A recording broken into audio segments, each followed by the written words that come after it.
നാവടികൾ എന്താണാവോ പറയുന്നേ? മരിച്ച കുഞ്ഞുണ്ണി ജീവിച്ചിരുന്ന കുഞ്ഞുണ്ണിയേക്കാൾ അപകടകാരിയാണ്. ചതിച്ചോ എന്റെ ദേവി? കുഞ്ഞുണ്ണി നെല്ലൂർ മനയിലുണ്ട്. ഇത് തന്നെയാ ഞാൻ പറഞ്ഞത്. നെല്ലൂർ മന പൊളിച്ചു കളയുക. ഭൂമിക്ക് മുകളിൽ ഇനി ആ നരകം വേണ്ടെന്നേ. ഭൂമി മാത്രമായിട്ട് വാങ്ങാൻ ആളുകളുണ്ട്. ഇയാളാണോ ഭൂമി വാങ്ങാൻ വന്ന വ്യാപാരി? ആ അതെ അച്ഛാ. ഇതാ രാജീവൻ, പാതയ്ക്കരയില്ലത്തെയാ. ഇപ്പൊ ഇതാ ബിസിനസ്. നമ്മുടെ ഗൗരിക്ക് കൊള്ളാം. ഗജകേസരി യോഗമുണ്ട്. നമ്മുടെ ഗൗരിക്ക് ചേരും. അച്ഛാ, ഈ നെല്ലൂർ മന നിൽക്കുന്ന സ്ഥലം മാത്രം മതി രാജീവന്. മന വേണ്ട.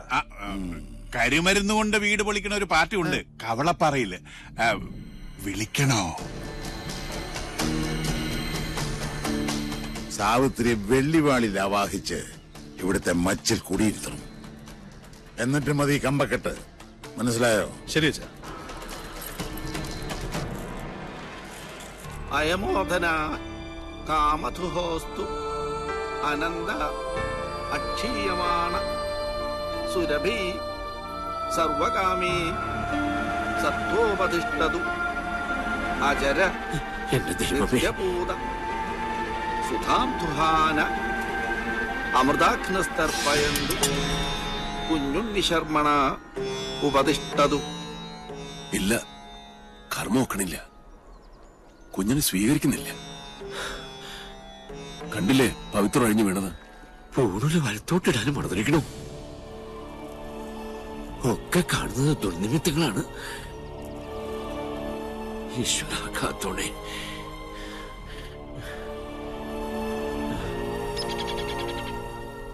കണ്ടു നിൽക്കാൻ പറ്റണില്ല. ചെയ്യുന്ന കർമ്മങ്ങളും ചൊല്ലുന്ന മന്ത്രങ്ങളും കുട്ടനെ പിഴയ്ക്കണോ? ചോറൂട്ടിയ കൈകൊണ്ട് തന്നെ ഇപ്പോ ഇതൊക്കെ കാണാൻ എന്ത് പാപമാണ് ഞാൻ ചെയ്തത്? പ്രതികാരം ചെയ്യിച്ചിട്ടേ കുഞ്ഞുണ്ണി ഈ ഭൂമുഖത്തുനിന്ന് പോവൂ. മണിയക്കോട്ട് സാവിത്രി ഇനി അനുഭവിക്കാൻ പോണേ. നോക്കിക്കോ.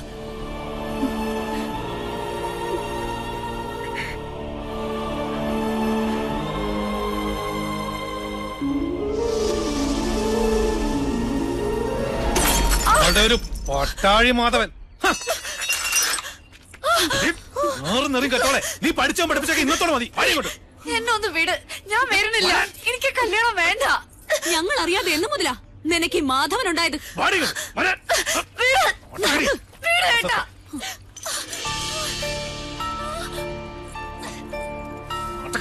നിന്റെ ഒരു ആരാധനാമൂർത്തി.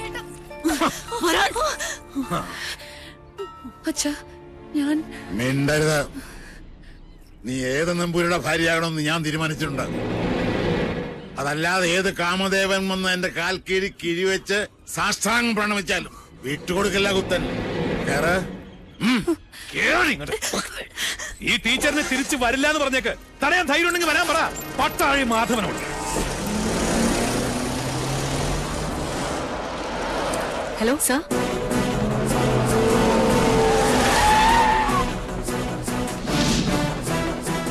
ഇയാളാണോ മാധവൻ? അല്ലച്ചാ, ഇത് കുഞ്ഞുണ്ണിയാ. ഇത് ടീച്ചർ സൂക്ഷിച്ചു വെച്ചിരുന്നല്ലേ? പട്ടാഴിയിലേക്ക് വരാൻ ഇനിയും ടീച്ചർക്ക് മനസ്സുണ്ടെങ്കിൽ ഇപ്പൊ ഇതിനകത്ത് ഇറങ്ങണം.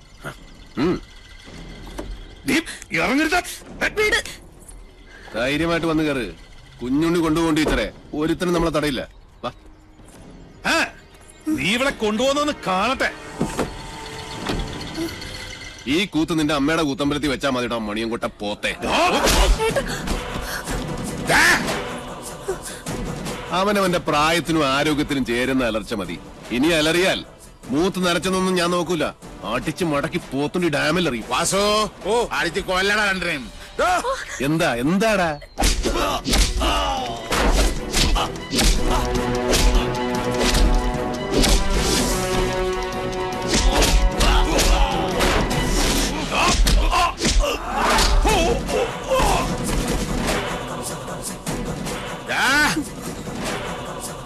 ജനിപ്പിച്ച തന്തയെ മോള് തള്ളി പറയണമെങ്കിൽ ഒന്നുകിൽ അച്ഛൻ അച്ഛനല്ലാതാവണം, അല്ലെങ്കിൽ മോൾ അത്രയ്ക്ക് ദുഷ്ടയാവണം. ഇതിലേതാണെന്നുള്ളത് തെക്കോട്ട് തലവെക്കുന്നതിന് മുമ്പ് കാരണം ഒരു ആലോചിച്ച് തീരുമാനിക്കും. രുദ്രാക്ഷം കഴുത്തിലല്ല, മനസ്സിലാണ് വേണ്ടത്.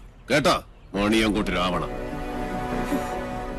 ഒന്നുകിൽ ഇത് ഇവിടെ വെച്ച് അവസാനിപ്പിക്കണം, അല്ലെങ്കിൽ നമുക്ക് ഇവിടെ നിന്ന് തുടങ്ങാം. രണ്ടായാലും എനിക്ക് വിരോധമില്ല.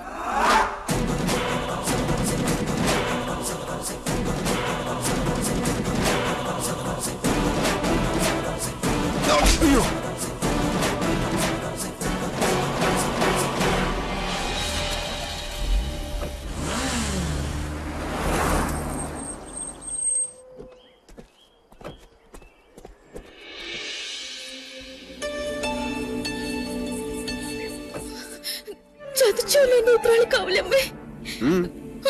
അതാരാ കുഞ്ഞുണ്ണിയുടെ കൂടെ? ഓ മനസ്സിലാവണില്ല.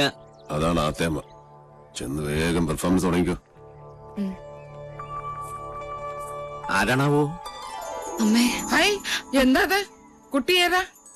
അമ്മേനെ ശപിക്കരുത്. പാർവതി, ഈ കുട്ടി ഏതാ? എനിക്കറിയില്ല, ഞാൻ കണ്ടിട്ടുമില്ല. ഈ കാണാലോ, അമ്മയ്ക്കും ചിറ്റശിക്കും ഇനി കണ്ണ് നിറയെ കാണാം. ഇത് മിത്ര നമ്പൂതിരി, നമ്മുടെ ഇവിടുത്തെ സംസ്കൃത കോളേജിലെ ടീച്ചറാ. പഠിച്ചത് ഇവിടെ തന്നെ. ആദ്യമേടെ അനുഗ്രഹം വാങ്ങിക്കാൻ വന്നതായിരിക്കും. നന്നായി വരൂ കേട്ടോ. ഏതാ ഇല്ലം? അത് മണിയാമ്പള്ളി. മണിയാമ്പള്ളി മണിയാമ്പള്ളി കേട്ടിട്ടില്ലേ? മണിയാമ്പള്ളി ഇല്ലം കേട്ടിട്ടില്ലേ? മണിയാമ്പള്ളി ഇല്ല. ഇപ്പൊ കേട്ടല്ലോ. ഇനി മനസ്സ് തുറന്നങ്ങോട്ട് അനുഗ്രഹിക്കുക. എന്നിട്ട് അമ്മയുടെ അരയിലിരിക്കുന്ന ആ താക്കോൽക്കൂട്ട് എടുത്ത് ടീച്ചറെ ഏൽപ്പിക്കുക. ഈ നിൽക്കുന്നതേ അമ്മയുടെ പുത്രവധുവാ. എന്താ? ബോംബ് പൊട്ടി. ഇനി മുതൽ ടീച്ചറാ ഇവിടുത്തെ ആത്തേമ്മ. ശിവ ശിവ, എന്തായി കാണുന്നത്? എടാ, എന്ത് തോന്നിയാസം കേട്ടാന്നായോ നിനക്ക്? കിരാവൻ ഇല്ലത്തിന്റെ അന്തസ് കെടുത്തിയില്ലോ നീ? ഞാൻ കിരാതനും കാട്ടാളിനും ഒക്കെയാ സമ്മതിച്ചു. പക്ഷേ ഇത് എന്റെ വധുവല്ല. പിന്നെ ഇത് അമ്മയുടെ മൂത്ത മകന്റെ വേളിയാ. പ്രൊഫസർ പട്ടാഴി മാധവൻ നമ്പൂതിരിയുടെ സഹധർമ്മിണി. എന്നാ ആർക്കൊന്നും മനസ്സിലായില്ലേ? ശിവ ശിവ ചോദിച്ചു നോക്കൂ. ഇവൻ പറയണതൊക്കെ നേരാ? അതെ. മാധവ, മാധവ കേശവ. വൈകിപ്പോയി. ഇനി വിചാരണ വിളിച്ചോദ്യമൊന്നും വേണ്ട. വേണം. അവന്റെ മനസ്സറിയണോ എനിക്ക്? അറിഞ്ഞു. ദുരഭിമാനം വാതുറക്കില്ല, പക്ഷെ വാത്സല്യം മനസ്സ് തുറക്കും. കുഞ്ഞുണ്ണിക്ക് അത് കേൾക്കാം. അതേ കുഞ്ഞുണ്ണി കേൾക്കൂ. ഈശ്വര, പാർവതി ഒന്ന് കിടക്കണം. അയ്യോ, അയ്യോ, ആത്തേമ്മ. ഉത്തരം മുട്ടുമ്പോ അമ്മയ്ക്ക് സ്ഥിരമായിട്ടുണ്ടാകുന്ന ഒരു ബോധക്ഷയാ. അതിന് മരുന്നില്ല. ടീച്ചർ മുകളിലേക്ക് വെക്കുള്ളൂ. പാണിഗ്രഹണ മന്ത്രം ചൊല്ലി ഒരാൾ മാളികപ്പുറത്ത് കാത്തിരിപ്പുണ്ട്. കുറച്ച് ദിവസമായി. പിന്നെ ഈ സ്നേഹം എന്ന് പറയുന്നത് ഒരു അനുഭൂതിയാ, തരുന്നയാൾക്കും കിട്ടുന്നയാൾക്കും. അല്ലാതെ മനസ്സിന്റെ ഉള്ളറകളിൽ ബീജാക്ഷര മന്ത്രം പോലെ രഹസ്യമായിട്ട് സൂക്ഷിക്കാനുള്ളതല്ല. അനുജന്റെ ഉപദേശം ഞാനിക്കിഷ്ടാവില്ല. അതുകൊണ്ട് ടീച്ചറുടെ തലയുടെ മന്ത്രത്തിൽ ഇതോടെ ചേർത്തൊന്ന് ഓതി കൊടുത്തു നോക്ക്. ചിലപ്പോ ഗുണുണ്ടാവും.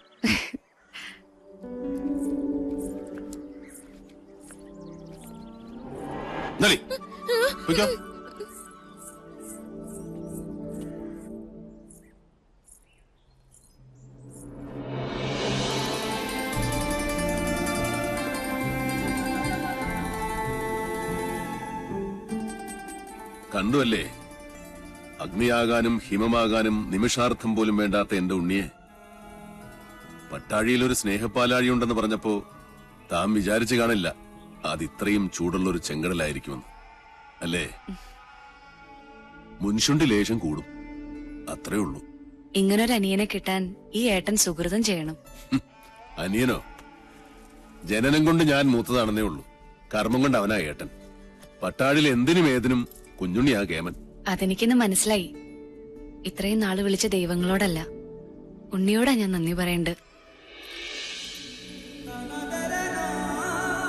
എന്താ ഇത്? ഗുരുവായൂരപ്പന്റെ ശ്രീകോവിലിനുള്ളിൽ വെച്ച് 41 ദിവസം പൂജിച്ചെടുത്ത പട്ടുതാലിയ. ഇനി ഇതിനൊരു അവകാശം ഉണ്ടല്ലോ.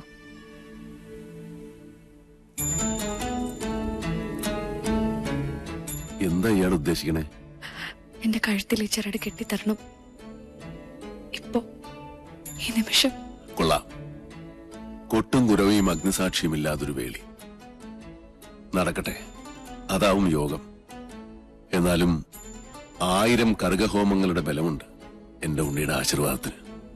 അത് മതി, എനിക്കത് മതി.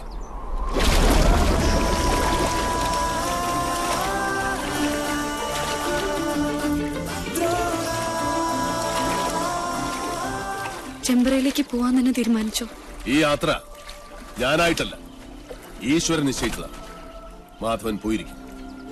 പടനിലത്തിന്റെ എതിർവശത്ത് നിന്റെ അച്ഛനും സഹോദരങ്ങളുമാണ്. നിനക്ക് കരയാം. ചെമ്പ്ര ഇനി ശ്മശാന ഭൂമിയാകാൻ അധികം കാലമില്ല. ഒരു താത്രിക്കും രക്ഷിക്കാൻ കഴിയില്ല ചെമ്പ്രയെ.